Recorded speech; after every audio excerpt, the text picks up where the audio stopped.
y transmitirla para ustedes. Amén. Se encuentra en el libro de Jeremías, capítulo 33. Jeremías 33, del versículo 1 al 3.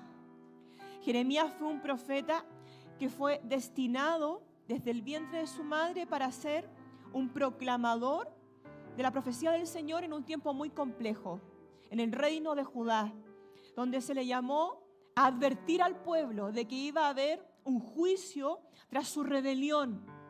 Y estuvo 40 años profetizando en Judá y nunca quisieron oírle. Nunca quisieron prestar atención a la profecía porque no era al oído humano agradable escuchar que no lo estaban haciendo bien y que vendría un castigo, vendría la esclavitud de mano de los babilonios.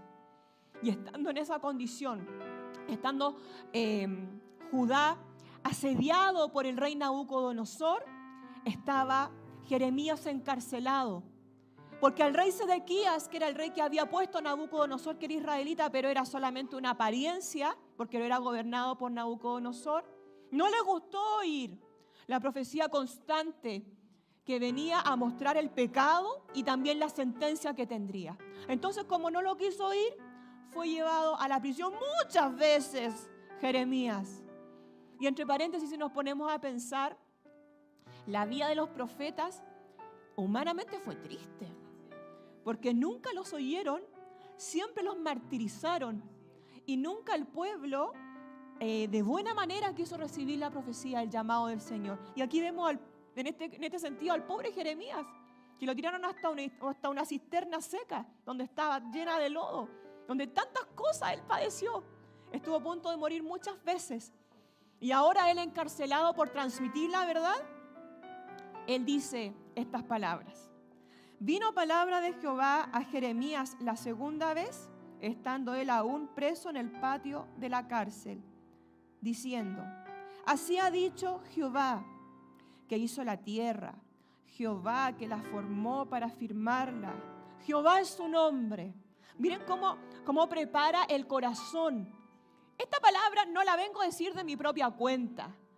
La traigo en el nombre de Jehová. ¿Y quién es Jehová? Que ya el solo nombre, al pronunciarlo, era poder. El yo soy, el todopoderoso, el suficiente, el creador, el sustentador de todas las cosas. Dice, el que hizo la tierra, Jehová que la formó para firmarla.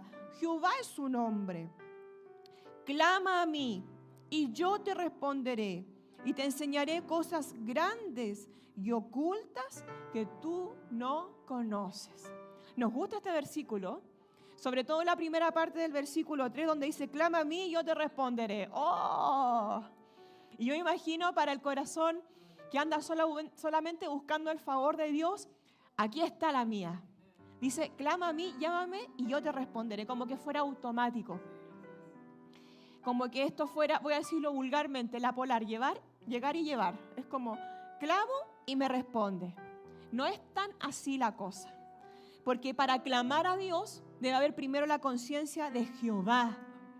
¿A quién clamo? Verlo, como lo decía yo anteriormente, en la hermosura de su santidad. Ver lo precioso y majestuoso que Él es Dios. Y también como el Dios que puede rescatar mi vida, como aquel que puede restaurar aquello roto. La nación estaba rota, estaba asediada por el rey Nabucodonosor. Sedequías le quedaba poco tiempo en el reinado. También iba a salirse de allí y viene la desolación para Jerusalén. Lo que tanto se profetizó se iba a cumplir. Y no había nada que cambiara la sentencia de Dios, porque fueron años en que se les advirtió, cambien su conducta. Jeremías muchas veces le dijo, cambien porque va a pasar esto, van a ser esclavos en manos de los babilonios. Pero nunca quisieron oír. Y allí después vino el gran rey Nabucodonosor, posterior a esta escritura, y se acabó Jerusalén. Fueron todos exiliados. El gran templo que había edificado Salomón fue destruido. Los elementos sagrados fueron robados y llevados a Babilonia. Y así todo eso que se había edificado, la tierra prometida que Dios les había dado a los israelitas, estaba siendo desolada. Y entonces aquí en un panorama terrible, el Señor da una palabra a Jeremías que pudiese parecer contradictoria. Estaban en un tiempo de juicio y dice la Escritura que no hubo forma de revocarlo. Previo al capítulo que leíamos en el capítulo 21, Sedequías mandó a preguntarle a Jeremías: por favor, intercede, dime si el Señor ha cambiado su juicio contra Jerusalén. Pero él dice: así ha dicho Jehová, he aquí pongo delante de vosotros camino de vida y camino de muerte. El que quedare en esta ciudad morirá a espada, de hambre o de pestilencia. Mas el que saliere y se pasare a los caldeos, a los babilonios, que los tienen sitiados, vivirá y su vida será por despojo. Imagínense, no había cómo rescatarse su vida de lo que se estaba avecinando. Terrible. Pero el Señor en este panorama que es desolador dice: clama a mí y yo te responderé. Y te enseñaré cosas grandes y ocultas que tú no conoces. Entonces, ¿qué podríamos decir? ¿Qué está pasando? No voy a quitar el juicio que yo ya he traído. Pero en medio de la desolación, del panorama más adverso, dice el Señor que tengo un tiempo de restauración para aquellos que claman al Señor.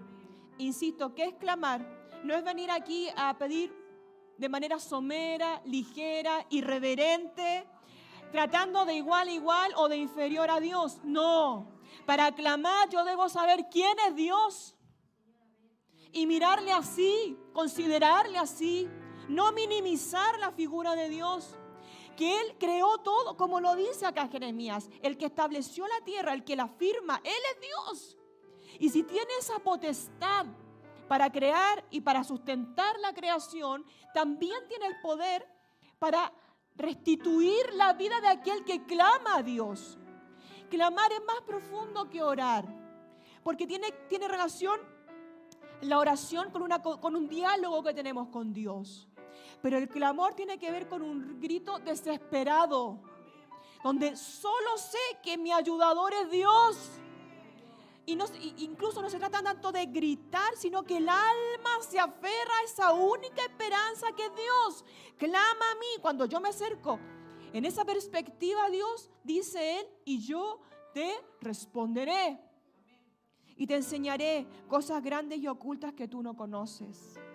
Parte de esas cosas grandes y ocultas que no podemos entender los seres humanos, que respecta que grandes y ocultas como que están amuralladas, que son insondables. Esas cosas que no puede penetrar la mente humana ni las fuerzas físicas. Dios permite que nosotros podamos acceder a ellas. Y se fueron exiliados. Llegó el tiempo del exilio. Y en el exilio, Daniel pudo disfrutar y ver de esas cosas grandes y ocultas que los hombres no podemos conocer sino por Dios. ¿Se acuerdan que él pudo interpretar el sueño de Nabucodonosor? Tenía lleno de sacerdotes y de magos su corte, el rey Nabucodonosor. Nadie pudo interpretar el sueño. Es más, le dijo: ni siquiera les voy a contar el sueño. Van a tener que revelarme a ustedes lo que yo soñé y también darme la interpretación. Tremendo desafío. Y esas cosas grandes y ocultas que no conocemos, el Señor las da a los que claman a su nombre. Y el Señor le reveló el sueño a Daniel, luego de que clamó, y también la interpretación. También cuando clamamos al Señor, podemos ver que estos hombres de Dios son rescatados del horno de fuego. Clama a mí y yo te responderé. Aunque estemos ahí en las brasas vivas, si clamamos al Señor, seremos rescatados. Clama a mí y yo te responderé. Podemos interpretar también aquello que se presenta ante los demás y nadie puede descifrar.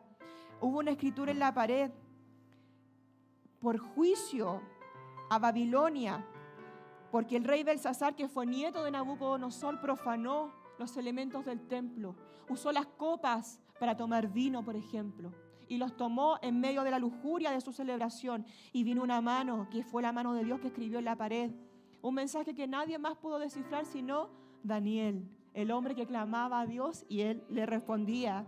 Luego Daniel, cuando cambió la dinastía de los babilonios y llegaron los persas con el rey Darío, él fue por un edicto que planificaron los contrarios a Daniel, los que les tenían envidia, de que solamente podían adorarle a él por un mes, y él no pudo cumplirlo porque era su Dios, no podía dejar de clamar.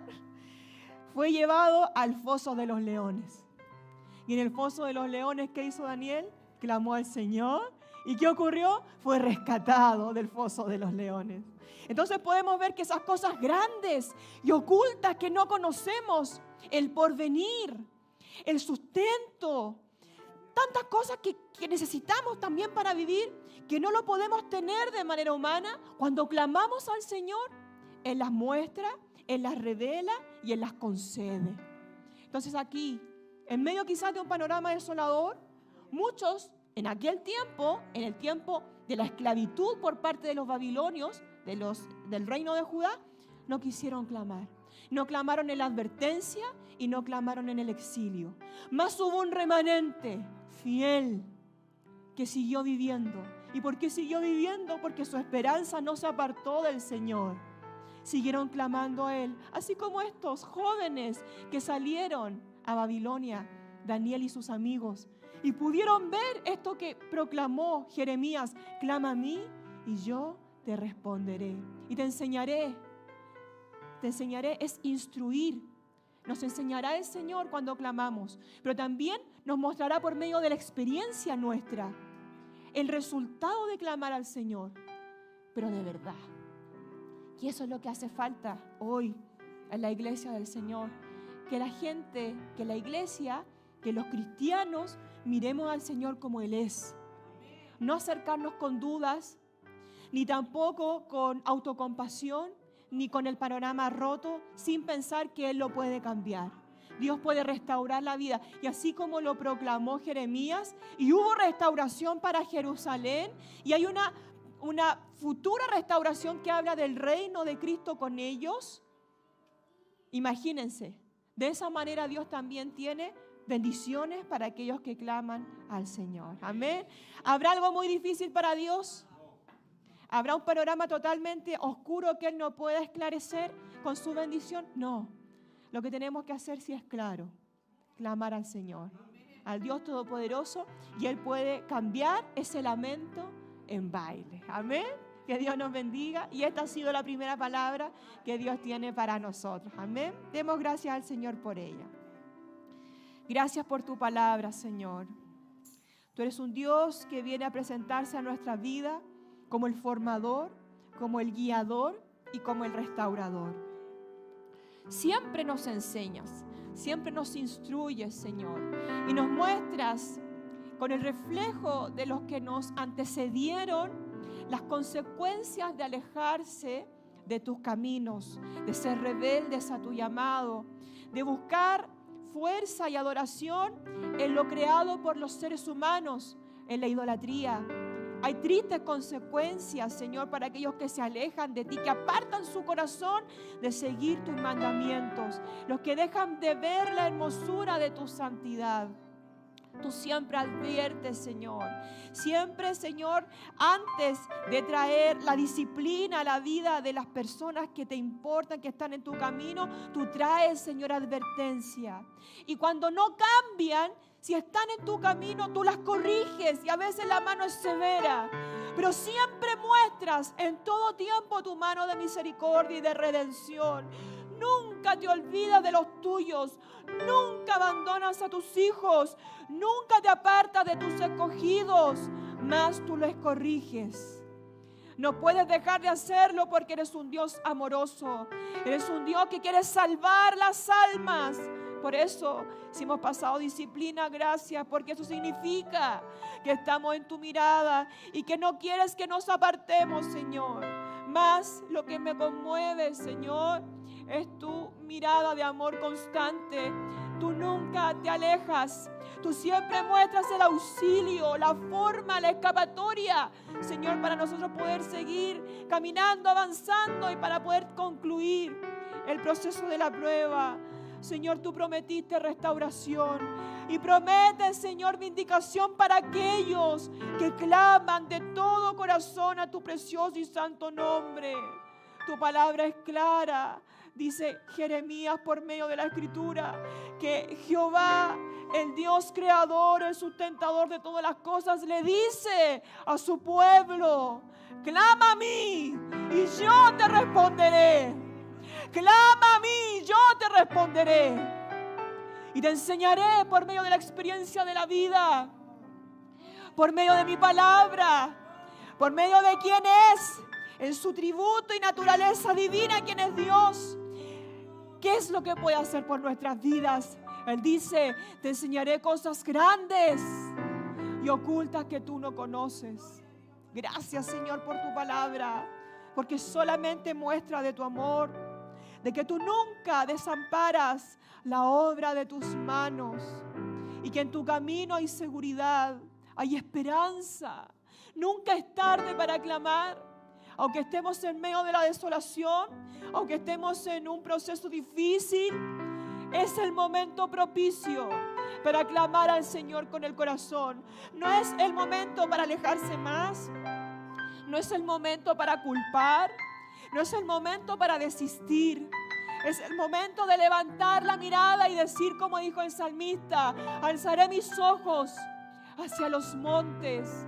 Se ve pura imposibilidad a mi alrededor. ¿De dónde vendrá mi socorro?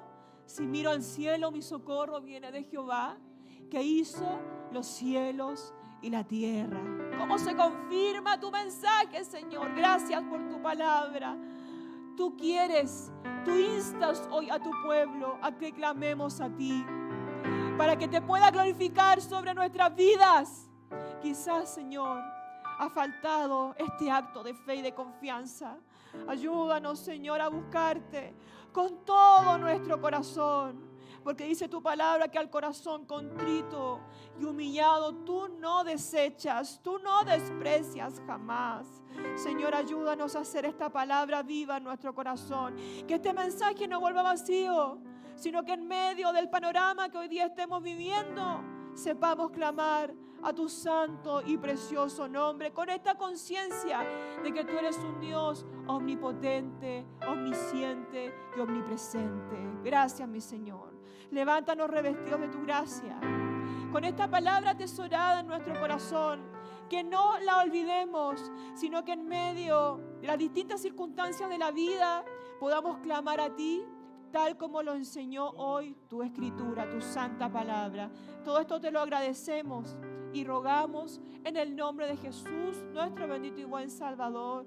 Amén y amén. Gloria a Dios, gloria a Dios, gloria a Dios para siempre. Gloria a Dios. ¿Saben que habían profetas falsos en aquel tiempo? Y a ellos les prestaban el oído plenamente y les gustaban esas profecías. Pero cuando profetizaba Jeremías, lo mandaban a encarcelar, le mandaban a pegar, lo mandaban dentro de la cisterna. No desechemos la voz del Señor y Él hará maravillas en medio de su pueblo. Amén. Que el Señor les bendiga.